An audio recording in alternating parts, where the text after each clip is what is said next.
Girl, groceries are so expensive. I know you're probably stressing out about your grocery budget, about trying to feed your family nourishing meals, and what you're going to make for dinner tonight and tomorrow night and the next night and the next night. And it can be so overwhelming when you look at your grocery budget at the end of the month and realize that you have spent hundreds, if not thousands of dollars over what you were hoping to spend on your groceries. If you don't know what to do or where to turn or how to cut from your grocery budget, this is going to be the video for you. I'm going to go through super practical tips on how to reduce your grocery budget without compromising quality so that you are still eating extremely nutritious food and food that you enjoy eating and that your family enjoys eating. So if this sounds like this would be a blessing to you and your family, go ahead and keep watching. Don't forget to subscribe. I post new videos every single week and I love cooking with you. First things first, when it comes to saving money on your grocery bill, the top number one thing I would suggest doing is buying in bulk. Buying in bulk is going to be the best thing you've ever done for your family. Let me tell you, it is so wonderful. Instead of going in the grocery store and picking out the teeny tiny package of rice or a teeny tiny package of flour, you're going to order items in bulk. 5, 10, 15, 25, 50 pounds, 100 pounds, whatever you see your family eating the most, you're going to buy those items in bulk. And even if you don't eat them that often, as long as they can last that long, you can purchase them in bulk and keep them in your home for your family. You'll always have them on hand, which is so nice. It stinks to have to run to the grocery store when you're in the middle of a recipe or cooking something. And then also, it's going to save you so much money. The price per pound on these bulk items, you would not believe. You just would not believe the price that you can get when purchasing in bulk versus purchasing from the regular grocery store. I cannot even buy grass-fed butter at the regular grocery store because it's too expensive. It doesn't fit in our grocery budget. But we eat tons of grass-fed butter because I'm able to purchase it from a wholesale grocer like Costco or Sam's Club, or I can also order it from a place like Azure Standard, which is my favorite place for bulk items, especially organic items. And buying in bulk doesn't need to be difficult. You don't need to buy everything in bulk all at once. I think what's best is picking 1 or 2 items that you know you love to eat, buying them in bulk, and then sticking them either in some food grade buckets in your basement or your garage, or maybe buying an extra fridge or freezer to keep on hand so that you can start this process of purchasing things in bulk. You might want to buy 25 pounds of butter, and then you can stick most of it in your freezer and take it out as you need it. A big way to do this as well is purchasing meat in bulk. You can do this locally. You could do this at Costco or Sam's even. You can order this on Azure Standard. It's a great way to keep protein on hand all the time and really reduce the price of meat, which is super expensive. Another thing is to simplify your meals. If you are looking up recipes every single night and you don't know what to eat for dinner, and then you're looking up these recipes that take an hour and a half to make, and you're stressed about it, simplify your meals. A few recipes that you absolutely love making, that you know how to make, that are not stressful for you, that you can rotate through every single week. And maybe you change some of the ingredients in that one week, and then the next week you use different ingredients depending on what you have on hand, and to kind of change it up so you don't get bored with the recipes. But this is going to not only save you so much money in the grocery store because you're buying more simple ingredients that you're using regularly, it's also going to save you the stress and the mental load of thinking about what you're going to be making for dinner every single day.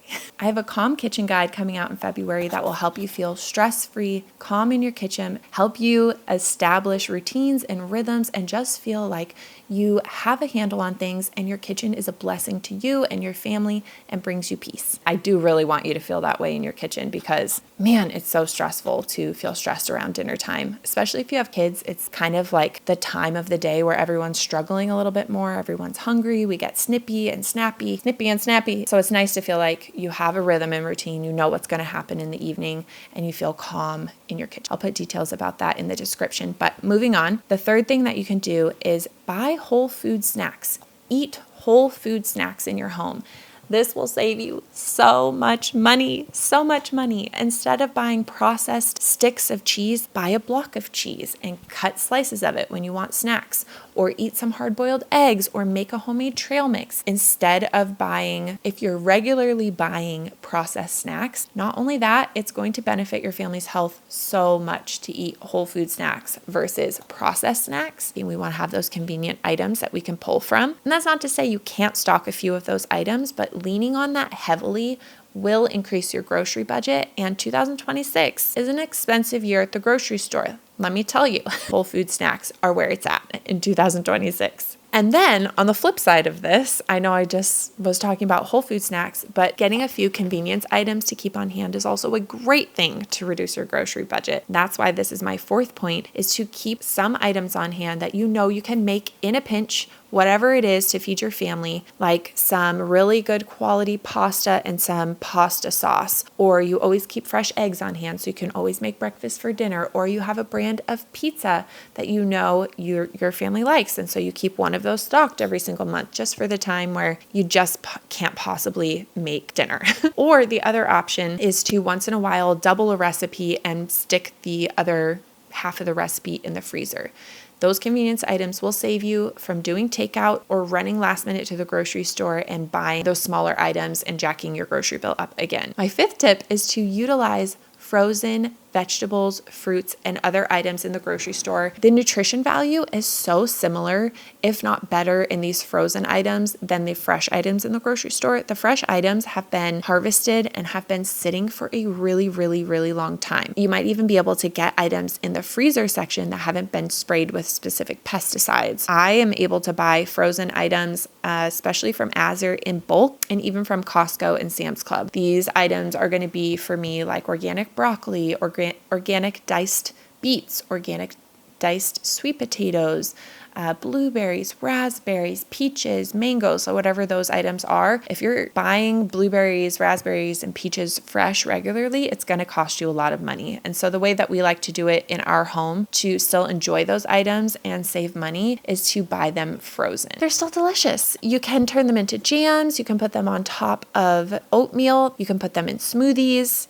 It's still delicious. And you're still getting all of the wonderful fiber from those ingredients. You're still getting the digestive enzymes. It is a great way to utilize eating the way that you want to while also reducing your grocery bill. As you can probably tell, I just love talking about this topic. I feel like when we know just a couple of things that we can do in our kitchen to really take our money back and feel empowered and be able to take that money and put it towards other things that we want to put it towards, it really gives us a sense of ownership and joy in our homes and in our kitchens. And it just allows us to be, if you're a mom, it allows us to be less stressed and to be more loving in our home. And that ultimately is the goal, is to be more loving and more Christ-like for me in my home.